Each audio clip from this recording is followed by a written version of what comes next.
आज की कहानी में हम देखेंगे एक गरीब चित्रकार को एक जादुई पेंसिल मिल जाती है। उस पेंसिल से जो भी चित्र बनाया जाता है वो असलियत में आ जाता है। उस पेंसिल से वो चित्रकार दुनिया की कोई भी चीज पा सकता है। कहानी के शुरुआत में हम हुआन गू नाम के एक चित्रकार को देखते हैं। हुआन गू बहुत गरीब था। वो रोड पर बैठकर वहीं पेंटिंग्स बनाया करता था। वैसे तो हुआन गू एक बहुत अच्छा पेंटर था, लेकिन पूरे दिन मेहनत करने के बाद भी वो सिर्फ अपना पेट भरने लायक ही पैसे कमा पाता था। एक दिन हुआन गू के पास एक बहुत ही फेमस ले क्वाक नाम का आर्टिस्ट आता है। वो हुआन गू को काफी सारे पैसे फेंक कर देता है। दरअसल में ले क्वाक एक बहुत ही फेमस आर्टिस्ट था, लेकिन वो जिन पेंटिंग्स की वजह से पॉपुलर था उनमें से एक भी पेंटिंग उसने नहीं बनाई थी, बल्कि वो तो उन पेंटिंग्स को हुआन गू से बनवाया करता था, जिसके बदले वो हुआन गू को थोड़े बहुत पैसे दे देता था। ले क्वाक का मानना था कि हुआन गू की पेंटिंग उसकी पॉपुलैरिटी की वजह से बिकती है, ना कि इसलिए कि उसकी पेंटिंग्स अच्छी होती हैं।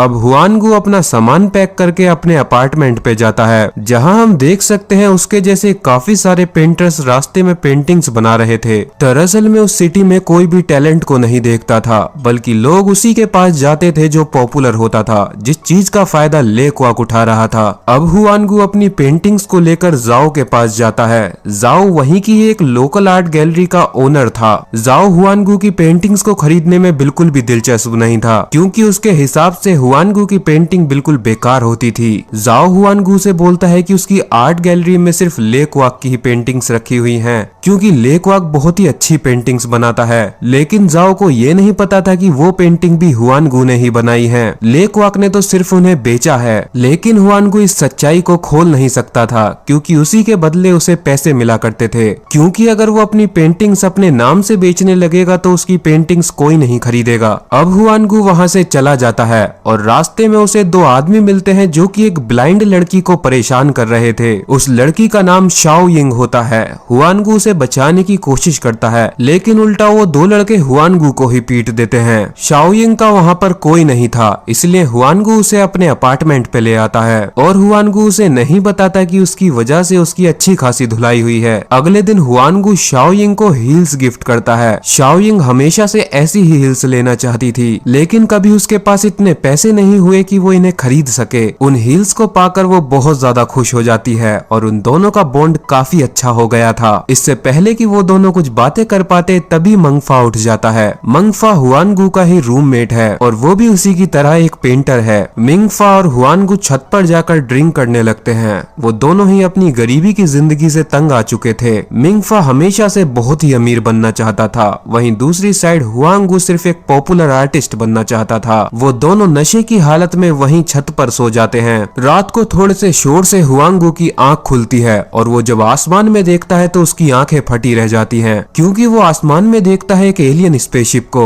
वो उस स्पेसशिप का पीछा करता है और देखता है उस स्पेसशिप के अंदर से 3 एलियन बाहर आए हैं। वो वीडियो बनाने के लिए अपने फोन को बाहर निकालता है, लेकिन तभी वो एलियन वहां से गायब हो जाते हैं। लेकिन हुआन गू देखता है उन एलियंस के पास से कुछ चीज वहीं गिर गई है। वो जब उसके पास जाता है तो वो एक पेंसिल जैसी चीज थी। अगली सुबह जब हुआन गू उठता है तो उसे उस पेंसिल को देखकर समझ नहीं आता कि उसे क्या करना चाहिए, लेकिन तभी वो उस पेंसिल को शार्पनर के अंदर डाल के शार्प कर लेता है और फिर अपने कैनवास को उठाकर डेली की तरह रोड पर पहुंच जाता है। पेंसिल को चेक करने के लिए हुआन गू एक सेब की पेंटिंग बनाता है और जैसे ही वो पेंटिंग को बनाकर खत्म करता है तभी वो सेब असलियत का बन जाता है। हुआन गू को बहुत तगड़ा शौक लगता है। वो उस सेब को उठाकर खाकर देखता है और वो सेब खाने में बिल्कुल असली सेब के जैसा था। ये देखकर वो बहुत ज्यादा शौक रह चुका था। वो भागकर मिंगफा के पास जाता है। वो मिंगफा को पूरी बात बताता है, लेकिन मिंगफा को उसकी बात पर यकीन नहीं होता, जिसके बाद हुआन गू उस चीज को साबित करने के लिए पेपर पर एक गोल्ड बार बनाता है। लेकिन कुछ देर तक इंतजार करने के बाद भी वो गोल्ड बार असलियत की नहीं बनती। मिंगफा को लगता है कि हुआन गू पागल हो गया है, इसीलिए वो उस पेपर को पकड़कर बाहर फेंक देता है। लेकिन तभी नीचे से एक आदमी के चिल्लाने की आवाज आती है। उस पेपर में से हकीकत में सोने की ईंट निकलकर उस आदमी के लग गई थी। अब तो मिंगफा को भी यकीन हो जाता है कि वो जो भी पेपर पे बनाएंगे वो चीज असलियत में आ जाएगी। वो दोनों डिसाइड करते हैं वो उस पेंसिल को बारी बारी से यूज करेंगे और आज तक की उनकी जितनी भी ख्वाहिशें हैं सब पूरी करेंगे। उस पेंसिल के अंदर कितनी पावर है ये देखने के लिए हुआन गू एक घर ड्रॉ करता है और देखते ही देखते कुछ ही सेकंडों के अंदर वहाँ असलियत में एक बड़ा सा घर बन जाता है। लेकिन उसके पड़ोसियों ने उस उस घर को अचानक से बनते हुए देख लिया था, जिसकी वजह से वो लोग पुलिस को कॉल कर देते हैं।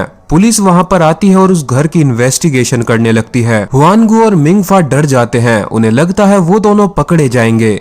लेकिन तभी हुआनगू को उस पेंसिल के अंदर एक सीक्रेट बटन मिलता है। वो जैसे ही उस बटन को प्रेस करता है, उसकी बनाई हुई ड्राइंग गायब हो जाती है और वो घर भी असलियत से गायब हो जाता है। अब उन दोनों को इस पेंसिल की पावर का पता लग चुका था। वो इस पेंसिल से दुनिया की कोई भी चीज बना सकते थे। इसीलिए मिंगफा बोलता है कि वो अब अमीरी की जिंदगी जिएंगे। वो हर उस चीज को बनाएंगे जिसके आज तक उन्होंने सपने देखे थे। जिसके बाद हुआनगू 200 करोड़ रुपए ड्रॉ करने की कोशिश करता है। बहुत बार कोशिश करने के बाद फाइनली वो 200 करोड़ रुपए ड्रॉ कर लेता है। ड्रॉइंग खत्म करते ही एकदम से उनका घर पैसों से भर जाता है। वो पैसों के बैग भरते हैं और सबसे पहले अपने लैंडलॉर्ड को पैसे देते हैं, क्योंकि उन्होंने कई महीनों से रेंट नहीं दिया था। जिसके बाद वो अपने सारे पड़ोसियों का रेंट भी दे देते हैं, यहाँ तक कि वो अपने पड़ोसियों का अगले 100 साल तक का रेंट दे देते हैं। वो सभी शौक रह जाते हैं, लेकिन उनके लिए वो दोनों किसी मसीहा से कम नहीं थे। वो दोनों काफी सारी लग्जरी कार को भी बना लेते हैं। रातों रात उनकी अमीरी देखकर वहाँ के सभी लोग शौक रह चुके थे। उन दोनों का इतने से भी मन नहीं भरता और वो प्रॉपर्टी खरीदने के लिए जाते हैं और अनजाने में वहाँ पर उनकी मुलाकात होती है ले क्वाक से।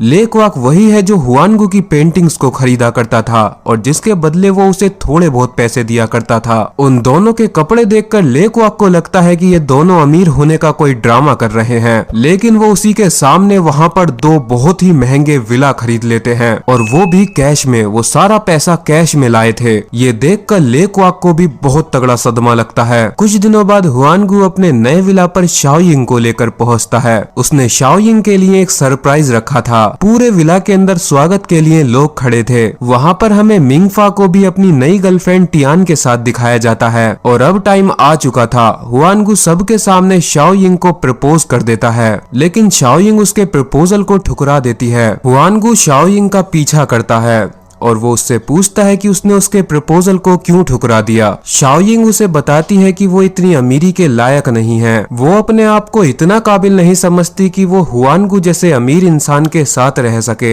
ये सुनने के बाद हुआनगू शाओयिंग को सच्चाई बता देता है। वो बता देता है कि ये सारी अमीरी एक पेंसिल की वजह से आई है जो कि एलियन स्पेसशिप से गिरी थी। वो उसे बता देता है वो जो भी चीज इस पेंसिल से ड्रॉ करेगा वो हकीकत में आ जाती है। लेकिन शाओयिंग को उसकी बात पर यकीन नहीं आता। वो उससे बोलती है अगर वो उसकी आंखें ठीक कर पाया तो वो मान जाएगी कि ये बात सच है। अब अगले दिन वो शाओयिंग की आंखें बनाने की कोशिश करता है। वो आंखें बना देता है, लेकिन वो उसकी आंखों में फिट नहीं होती। जिसके बाद वो दिमाग लगाकर शाओयिंग को ही ड्रॉ करता है। अब अगले 5 घंटे तक वो शाओयिंग की ही पेंटिंग बनाता है। वो शाओयिंग की पेंटिंग के अंदर उसकी आंखें भी ड्रॉ कर देता है। देखते ही देखते कुछ देर बाद शाओयिंग गायब हो जाती है, लेकिन तभी वो दोबारा से आ जाती है और इस बार उसकी आंखें ठीक हो चुकी थीं। थोड़े दिन बाद उनके शहर में अजीब घटनाएं होने लगती हैं, जैसे कि एक फेमस एक्ट्रेस की शूट के दौरान आंखें चली गईं। दूसरी न्यूज में पता चलता है आलीशान सा विला अचानक से एक जगह से गायब हो गया और ये वैसा ही विला था जैसा हुआनगू ने ड्रॉ किया था।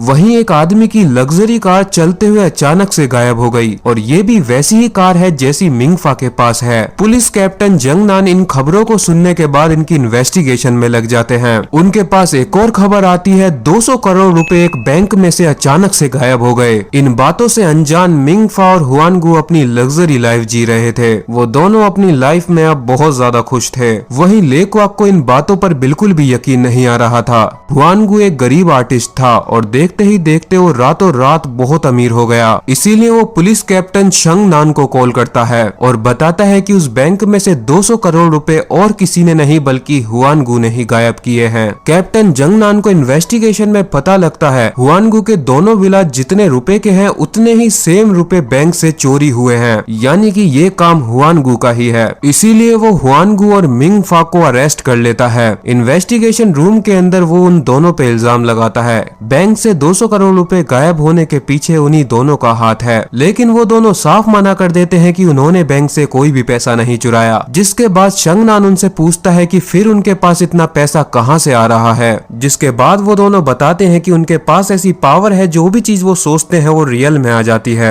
ये बात सुनकर शंगनान को उनकी बात पर यकीन नहीं होता, लेकिन तभी हुआनगू उन रूम के अंदर जाकर एक फरारी को मंगा लेता है। अब शंगनान भी समझ जाता है कि इन दोनों के पास कोई ऐसी पावर है जिससे ये कुछ भी चीज मंगा सकते हैं, लेकिन उन दोनों के ऊपर 200 करोड़ रुपए चुराने का इल्जाम लगा था और इसका शंगनान के पास कोई भी एविडेंस नहीं था, इसीलिए उसे उन दोनों को छोड़ना पड़ता है। पुलिस उस फरारी की इन्वेस्टिगेशन करने लगती है और तभी उन्हें न्यूज मिलती है कि एक डीलरशिप के पास से एक फरारी गायब हो गई है और वो वही सेम फरारी है जो कि उनके सामने खड़ी हुई है। घर पहुंचने के बाद हुआनगू पर भी सारी न्यूज आने लगती हैं। किस तरीके से एक बैंक से 200 करोड़ रुपए अचानक से गायब हो गए, कैसे एक फरारी अचानक से गायब हो गई। ये सारी न्यूज देखने के बाद हुआनगू समझ जाता है। अब हुआनगू समझ जाता है कि वो पेंसिल किसी भी चीज को बना नहीं सकती। जो चीज इस दुनिया में है वो टेलीपोर्ट होकर उनके पास आ जाती है। जैसे कि उस बैंक के अंदर 200 करोड़ रुपए थे। हुआनगू ने जैसे ही उन 200 करोड़ को ड्रॉ किया, वो उस बैंक से टेलीपोर्ट होकर उनके पास आ गए। तो इस पेंसिल का काम चीजों को टेलीपोर्ट करना है। तभी कुछ देर बाद उनके घर में शिया नाम की एक औरत आती है। दरअसल में शिया हुआनगू की पुरानी गर्लफ्रेंड है, जो कि हुआनगू को छोड़कर ले क्वाक के साथ रिलेशन में आ गई थी, लेकिन ले क्वाक उसे मारता पीटता है, जिसकी वजह से वो हुआनगू के पास आई है।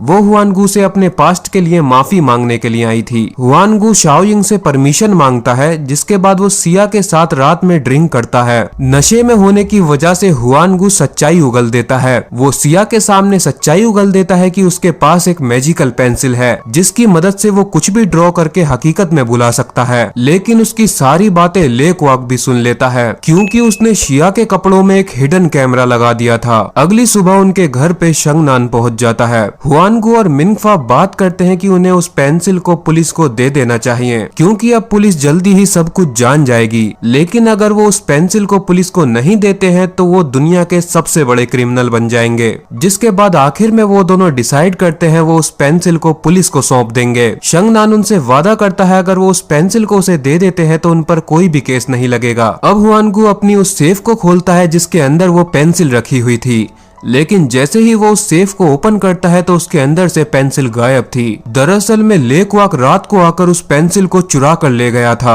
ले क्वाक उस पेंसिल को ले जाकर सबसे पहले दुनिया की सबसे बड़ी एग्जीबिशन को ड्रॉ करता है। कुछ ही सेकंडों के अंदर वहां पर बहुत ही बड़ी एग्जीबिशन बन जाती है। इसके बाद वो एक बहुत ही बड़ा मेंशन ड्रॉ करता है। कुछ ही सेकंडों के अंदर वो मेंशन भी उस जगह पर बन जाता है, लेकिन उसका इतने से भी मन नहीं भरता और फिर वो मिस वर्ल्ड को ड्रॉ करता है, दुनिया की सबसे खूबसूरत लड़की को, और कुछ ही सेकंडों के अंदर वो भी उसके सामने आ जाती है। ले क्वाक उस लड़की से बोलता है कि उसे उसकी पत्नी बनना होगा, लेकिन ये सुनने के बाद वो उसके गाल पकड़कर 2-3 चांटे मारती है। शायद ले क्वाक को पेंसिल मिलने के बाद सबसे पहले अपनी शक्ल सुधारनी चाहिए थी। कुछ देर बाद इंस्पेक्टर शंगनान अपनी टीम के साथ वहाँ पर पहुँच जाता है। वो ले क्वाक से चुपचाप उस पेंसिल को देने के लिए बोलता है, लेकिन ले क्वाक उससे साफ मना कर देता है। तभी ले क्वाक उन्हें एक फोटो दिखाता है और ये फोटो उसी एलियन स्पेसशिप की थी जो कि उनकी सिटी के ऊपर आई थी। वो उस फोटो की मदद से एलियन स्पेसशिप को ड्रॉ करने लगता है। तभी हमें अंतरिक्ष में उसी एलियन स्पेसशिप को दिखाया जाता है। उस स्पेसशिप के अंदर 3 एलियन थे और उन्हें भी पता लग चुका था उनकी पेंसिल गायब हो चुकी है। यहाँ पर हमें ये भी पता चलता है उस पेंसिल का काम अंतरिक्ष की क्लीनिंग करना है। अगर अंतरिक्ष में उनके सामने कुछ भी रुकावट आती है तो वो उस पेंसिल की मदद से उसे ड्रॉ करके अपने सामने से हटा देते हैं। वो उन एलियन के लिए सिर्फ एक क्लीनिंग डिवाइस है, उससे ज्यादा वो उनके लिए कुछ भी नहीं है। लेकिन तभी धरती पर ले क्वाक उस स्पेसशिप को ड्रॉ कर देता है और वो स्पेसशिप टेलीपोर्ट होकर उनके ऊपर आ जाती है। स्पेसशिप के अंदर से 3 एलियन बाहर आते हैं। एक एलियन आकर हुआनगू को पकड़ लेता है। उसे लग रहा था कि वो पेंसिल इसी के पास है, लेकिन हुआनगू उस एलियन को बताता है वो पेंसिल ले क्वाक के पास है। लेकिन इतनी देर में ले क्वाक ने दुनिया का सबसे पावरफुल टैंक ड्रॉ कर लिया था और वो उस टैंक के अंदर बैठा हुआ था। इससे पहले कि वो हमला कर पाता, एलियन एक ही झटके में ले क्वाक को निकालकर बाहर फेंक देता है। एलियन देखता है कि उसकी पेंसिल ले क्वाक ने डैमेज कर दी है, लेकिन तभी हुआनगू सामने आता है और उस एलियन को बताता है कि उस पेंसिल को उसने शार्प किया था और ऐसा उसने इसलिए किया ताकि वो आराम से किसी भी चीज को ड्रॉ कर सके। एलियन हुआनगू की सच्चाई को देखकर उसे माफ कर देते हैं और हुआनगू उनसे एक और चीज बोलता है कि जितनी भी चीजें अभी तक इस पेंसिल से ड्रॉ हुई हैं सभी अपनी जगह पर पहुंच जाएं। तभी एलियन उस पेंसिल के बटन को दबाता है और जितनी भी चीज अभी तक उस पेंसिल से ड्रॉ हुई थी सभी अपनी जगह पर पहुंच जाती हैं।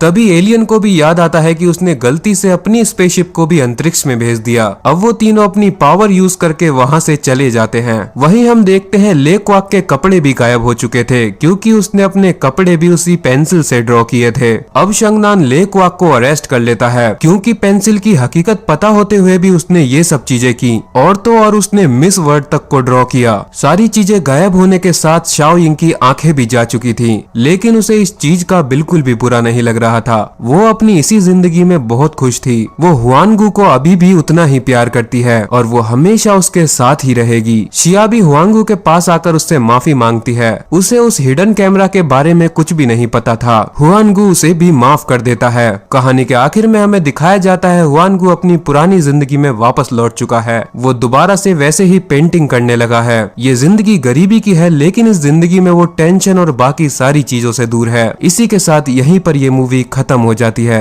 तो अगर आप लोगों को मेरी मूवी एक्सप्लेनेशन पसंद आई हो तो आप इस वीडियो को लाइक कर सकते हो। ऐसी ही और मूवीज को देखने के लिए मेरे चैनल को सब्सक्राइब कर सकते हो।